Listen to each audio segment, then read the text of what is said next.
Hello and welcome back to another Telltale video. In today's one, we're at the TMNT, the Archie Adventures, issue number 51, and this issue is, well, not what I expected. I mean, especially after I think that with the last story arc we got, with Tails going out of space, stopping a black hole, and all that kind of stuff. And then, coming back to this issue, I was somewhat expecting that would begin some sort of like great adventure with the Turtles again, or something along those kind of lines, especially when they bring back a villain which I honestly forgotten about, the Chameleon, and it just turns out to just be a story about the Chameleon just doing a story where he's trying to stop some thieves, and then he encounters the Turtles, and that's pretty much it really. And from what I can remember, I don't think they ever bring back the Chameleon ever again, so again, like another pointless sort of story really. But yeah, okay, so for the actual story itself, so with the turtle side of things, which does play a role into the Chameleon side of things a little bit later, but for the first bit we do get to see the turtles. They have arrived and they start talking to April, and April, because of everything that's happened in, I believe it was like issue like 47, I think it was, the one where the turtles had to help Sunroth get off TV and all that kind of stuff. And so, the person who was reporting all the news, he gets very angry by this, and he goes after April and tells everyone to just, just like follow April because she's going to be the one who has all the information. I mean, I feel like I was misremembering some stuff. I think I was misremembering some stuff from like the cartoon, because of, I know that in the cartoon that it gets really confusing with this universe, the 7 universe, with what actually happens and what doesn't. But I was misremembering it, and I thought that like April had told the world about the turtles before in this universe, but I guess I was misremembering that, and I was thinking of the show. But either way, yeah, that's pretty much it for that kind of stuff. There was one little bit which I did find to be sort of interesting, was ridiculous to see Mikio. She returns and she's there, but she wants to have a, but she hates hiding that she wants to have a smoke, which I'm very surprised that they would like include that in like to this kind of comic, just because it's a kids comic and you're expecting it to be very kid friendly, sort of not really pushing any or sort of those kind of things, but yet they have a character in there who wants to smoke. And I guess the whole idea is for like, it's a shameful thing, it's bad, and I had to hide it. But at the same time, if it's going to be like that, then just why bother putting it in there? But yeah, so that's pretty much it for the main part of April's side of things. And there is a little bit more to the total side of things, but we'll talk about that in just a second. But for the main stuff with the Chameleon, so he's there with this lady, and they're trying to find out about these thieves, about what we're going to be doing next. However, it all goes wrong when they actually find them, and they shoot at him, and he escapes with the girl, barely though, after turning into a parachute. And like, this is something which I do find to be quite weird, that even though he's like a mutant chameleon, he can somehow like change his body. I can understand him like changing his appearances into looking like something else. That's understandable, but him actually morphing his body into like the gargoyle later, the trolley, the box of the statue in later, I just find that to be like so weird. I mean, he's a mutant chameleon, not like whatever sort he turns into.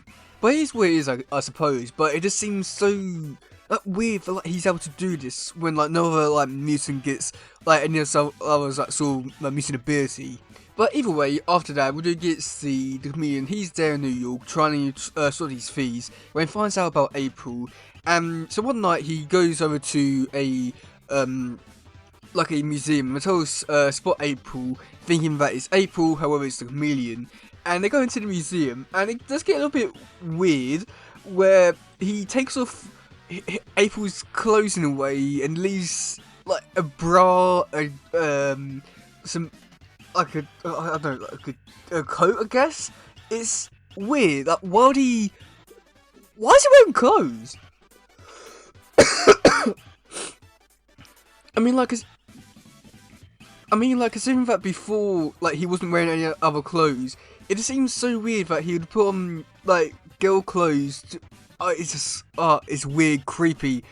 And to think that he's imitating someone else, it gets so disgusting and creepy and weird. Just, oh boy, this issue, it feels like it's going to be a problematic one, which I don't feel like I'm comfortable talking about with some of these bits. But after that, we do get to see the Trolls and the Chameleon, they interact, and we do get to see the Chameleon ask the Trolls, oh, well, with the whole mutation kind of things, is it like a permanent change? And I thought that was a pretty interesting conversation to have there, because they never really ask those kind of questions, not really too often, and they always just go on their business and don't really ever question it all too much. So it's great to know that like, he's actively trying to search for a solution to make him go back to normal. But at the same time, he did prove early in the issue that he can transform into other people.